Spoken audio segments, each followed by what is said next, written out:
नमस्कार, AB star news देख रहे हैं आप और उत्तराखंड की खबरों के खास बुलेटिन हमारी देवभूमि लेकर हाजिर हूं मैं आपके साथ सोहन सिंह। उत्तराखंड के मदरसों में पढ़ने वाले बच्चों के लिए अच्छी खबर सामने आ रही है। दरअसल मदरसों में पढ़ने वाले बच्चों की फिजिकल एक्टिविटी बढ़ाने के लिए आर्मी के रिटायर्ड अधिकारी ट्रेनिंग देंगे। उत्तराखंड वक्फ बोर्ड के अध्यक्ष शादाब शम्स का कहना है कि उत्तराखंड के मदरसों को मॉडल मदरसा बनाने के लिए प्रदेश सरकार काम कर रही है।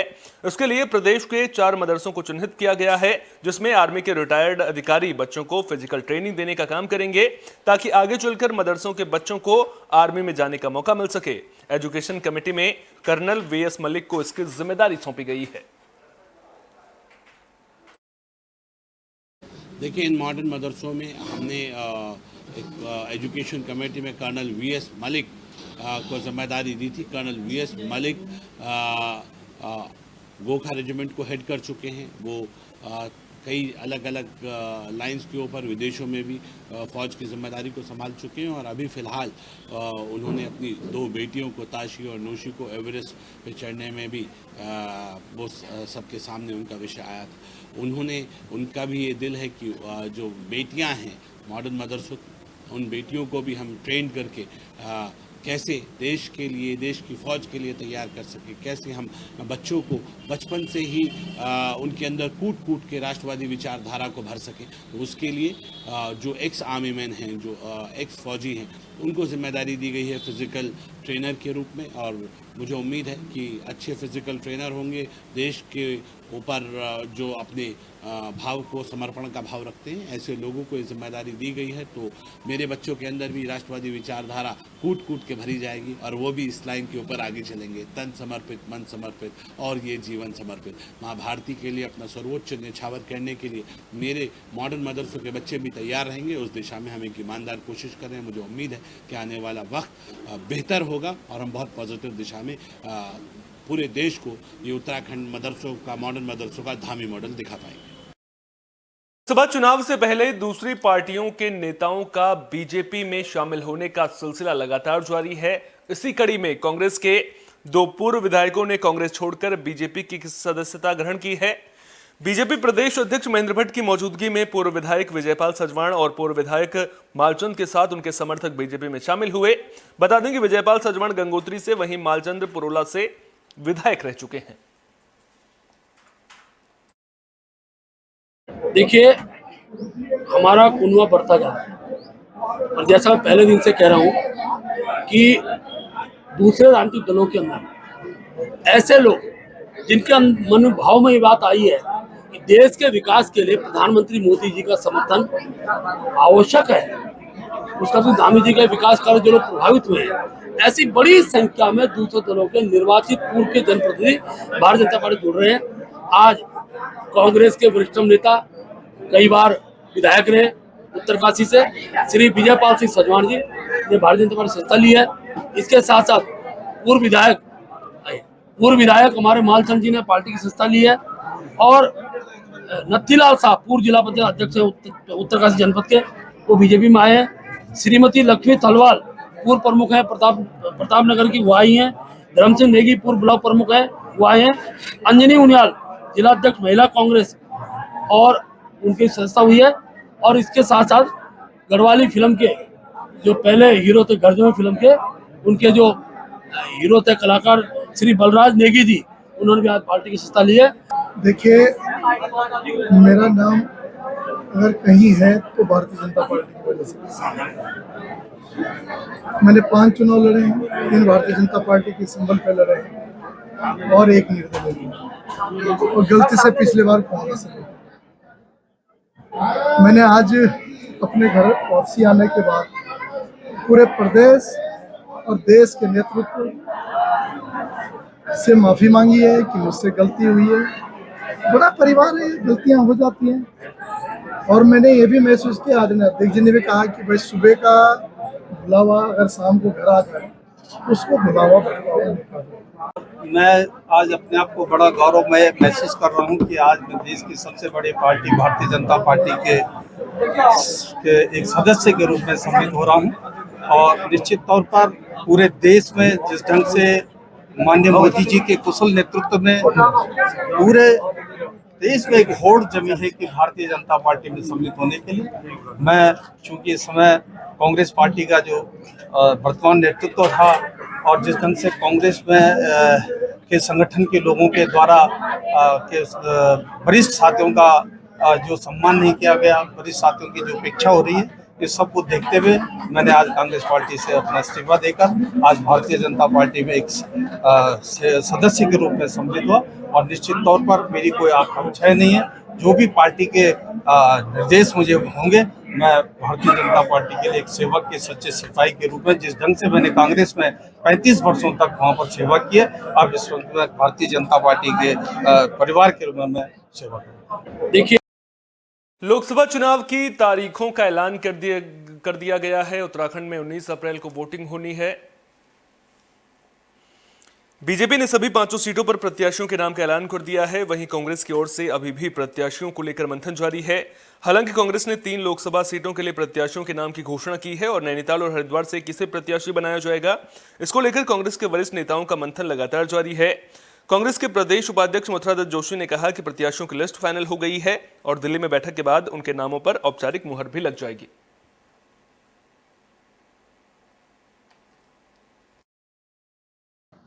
सारी औपचारिकताएं पूरी है, खाली एक औपचारिक बैठक होनी है।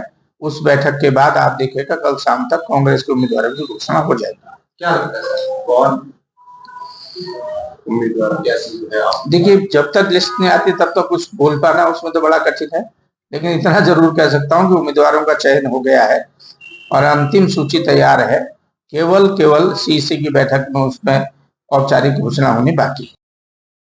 उत्तराखंड के पूर्व मुख्यमंत्री और हरिद्वार से बीजेपी उम्मीदवार त्रिवेंद्र सिंह रावत ने हरिद्वार से बड़ी जीत का दावा किया है।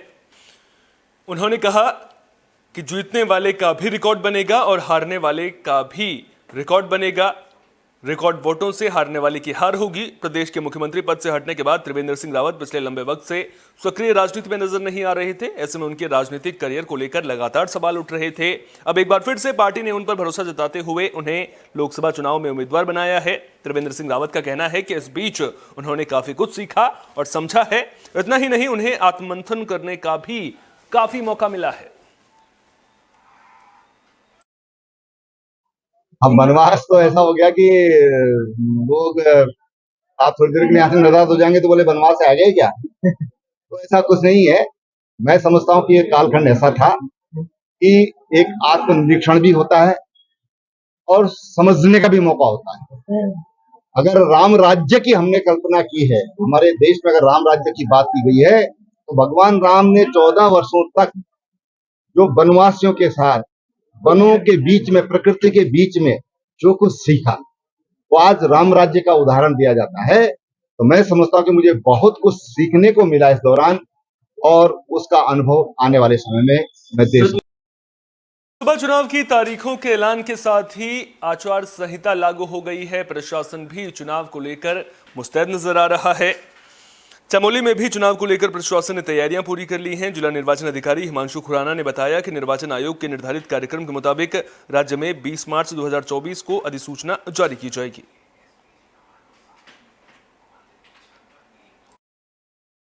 द्वारा जो चुनाव के शेड्यूल की घोषणा की गई है, उसके उपरांत आदर्श आचार संहिता पूरे जनपद में लागू हो गई है। सबसे पहले आदर्श आचार संहिता में हमें जो कार्रवाई करनी है, पहले 24 घंटे में जो भी हमारी सरकारी संपत्तियां हैं उस पर किसी भी तरीके का जो कोई प्रचार प्रसार की सामग्री है उसको हटाया जाएगा। 48 घंटे में सभी पब्लिक प्लेसेस से और 72 घंटों में जो ऐसे प्राइवेट निजी स्थल हैं जहां पर अगर कोई प्रचार सामग्री है और जो व्यक्ति है उसके पास कैंडिडेट से रिटर्न परमिशन नहीं है, तो उसकी भी जो रिमूवल की कार्रवाई है वो 72 घंटे में की जानी है। अगर उसके पास कैंडिडेट से रिटर्न परमिशन है तो वो प्रचार जो पॉलिटिकल पार्टी कैंडिडेट से रिटर्न परमिशन है तो वो प्रचार सामग्री लगा सकते हैं। उसमें जो धारा 171H है जो आईपीसी की, वो इसमें लागू होती है, तो उसी के अनुरूप जो निजी संपत्तियां उसकी कार्रवाई की जाएगी।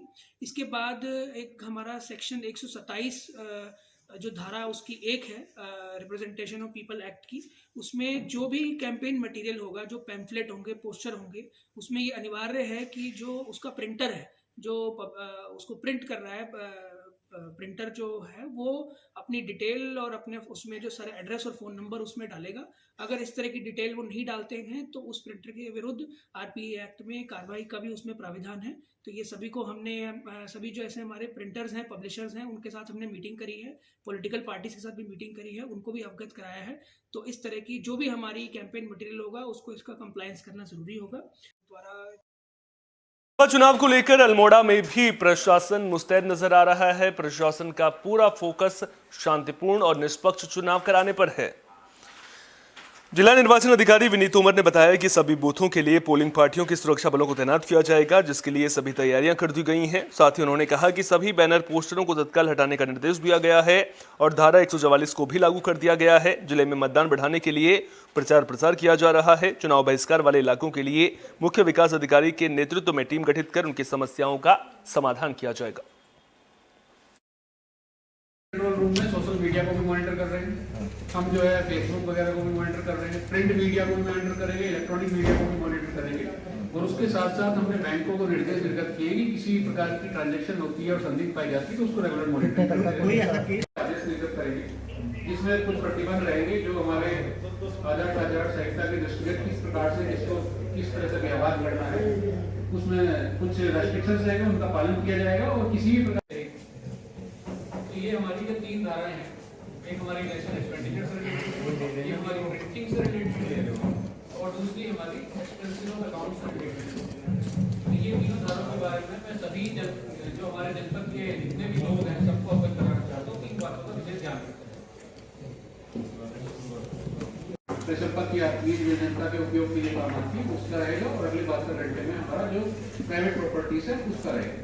कंट्रोल रूम में उत्तराखंड में 19 अप्रैल को लोकसभा चुनाव के लिए वोटिंग होनी है। पौड़ी में भी प्रशासन चुनावी तैयारियों में जुट गया है। चुनाव आयोग से मिले दिशा निर्देशों को लगातार धरातल पर उतारा जा रहा है। जिला निर्वाचन अधिकारी ने बताया कि प्रशासन का फोकस शांतिपूर्ण और निष्पक्ष चुनाव कराने पर है। हम लोगों ने एक इनोवेटिव आइडिया पे काम स्टार्ट कर दिया है और उसमें द्वारा जो रीट को और NRLM के समूह और वन पंचायतों के माध्यम से कार्य करवाया जा रहा है। उसमें ये मुख्य बात है कि उनके द्वारा पाइन नट्स को कलेक्ट करवाया जाएगा और उसके वेरियस प्रोडक्ट्स बनाए जाने हैं, जिनमें 3 मेन प्रोडक्ट्स रहेंगे। ऑयल एक्सट्रैक्शन और नट्स के तौर पे उन्हें बेचा जाएगा।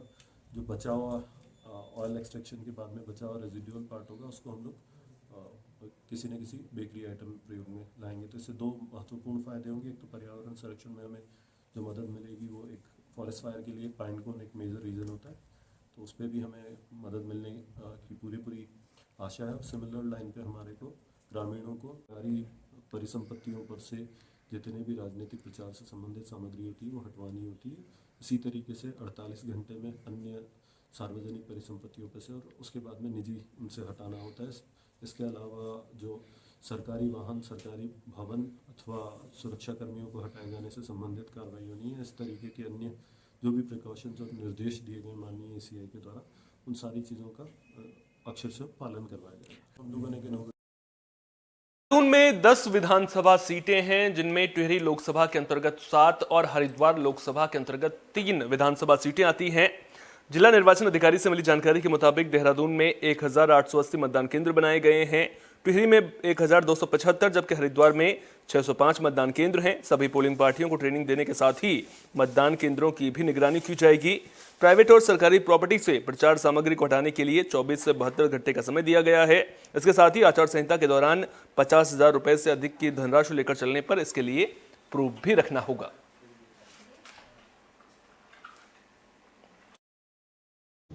तो जैसे टिहरी गढ़वाल जो हमारी पार्लियामेंट्री कॉन्स्टिट्यूंसी है, उसमें जो 10 विधानसभाएं हैं वो देहरादून ज़िले के अंदर पड़ती हैं और बाकी टिहरी ज़िले और उत्तरकाशी ज़िले में पड़ती हैं।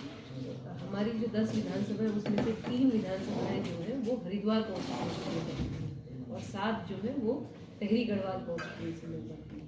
और returning officer Tehri Garhwal constituency का देहरादून में होता है, DM देहरादून होता है। तो हमारे यहाँ 1880, अगर पूरे देहरादून डिस्ट्रिक्ट को देखें तो 1880 हमारा एडमिनिस्ट्रेशन है 10 विधानसभाओं में। और हमने आदि की व्यवस्था हम लोगों के द्वारा करवा दी गई है। Route plan, communication plan, post deployment plan सारी जो प्लान है वो हमारे द्वारा बना दिए गए हैं। हमारा मतदाता जागरूकता अभियान भी कंटिन्यूसली चल रहा है और हम लोगों को प्रेरित कर रहे हैं कि वो पोलिंग डे के दिन वोट देने ज़रूर आएँ। इसके अलावा क्योंकि नॉमिनेशन की प्रक्रिया होगी वो यहीं पे होगी, कलेक्ट्रेट में डीएम कोर्ट जो है उसके अंदर नॉमिनेशन की प्रक्रिया की जाएगी और आगे की जो टाइमलाइन है उसको हम लोग फॉलो करेंगे एज पर इलेक्शन कमीशन की गाइडलाइन। तो में भी मतदान को लेकर तैयारियां जोरों पर हैं। प्रशासन लोगों से ज्यादा संख्या में मतदान करने की अपील कर रहा है। हरिद्वार के मुख्य विकास अधिकारी और नोडल निर्वाचन अधिकारी प्रतीक जैन ने आम मतदाताओं से भारी संख्या में मतदान करने की अपील की है। उन्होंने मतदाताओं से अपील करते हुए कहा कि मतदान अधिकार ही नहीं है, ये हमारा कर्तव्य भी है। ऐसे में हमें अधिक से अधिक संख्या में मतदान कर लोकतंत्र को मजबूत करना चाहिए। मतदान के प्रति जागरूकता फैलाने के लिए हरिद्वार जिला प्रशासन पोस्टर, बैनर और पेंटिंग का सहारा ले रहा है।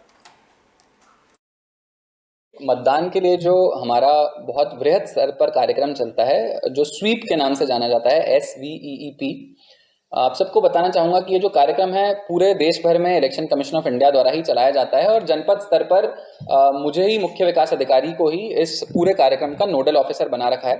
तो हमारी ये जिम्मेदारी होती है इस कार्यक्रम के अंतर्गत कि सभी वोटर्स को हम लोग किसी ना किसी तरह प्रेरित करें कि वो अधिक से अधिक संख्या में मतदान करने आए। मैं सभी वोटर्स से और हरिद्वार के सभी सम्मानित नागरिकों से अपील करना चाहूंगा कि अगर आपने अभी तक अपना वोटर रजिस्ट्रेशन नहीं करवाया है तो अभी भी आप अपना रजिस्ट्रेशन करवा सकते हैं। रजिस्ट्रेशन के लिए आप अपने संबंधित बूथ के बूथ लेवल ऑफिसर यानी BLO से संपर्क कर सकते हैं। अगर ऑनलाइन आप करना चाहें तो इलेक्शन कमीशन ऑफ इंडिया की वेबसाइट www.voters.eci.gov.in पर जाके भी आप वोटर रजिस्ट्रेशन कर सकते हैं। इलेक्शन के प्रोसेस को लेकर आपको कोई भी अगर जानकारी चाहिए तो आप इलेक्शन वोटर हेल्पलाइन 1950 इस नंबर पर, जो कि टोल फ्री नंबर है, इस पर डायल करके आप कोई भी इलेक्शन संबंधी जानकारी प्राप्त कर सकते हैं। मेरा पुनः सब वोटर से अनुरोध रहेगा कि अपना वोटर रजिस्ट्रेशन करवाएं और रजिस्ट्रेशन करवाने के उपरांत पूरे जो इलेक्शन प्रोसेस में अपनी प्रतिभागिता है, सहभागिता है, वो जरूर बनाएं।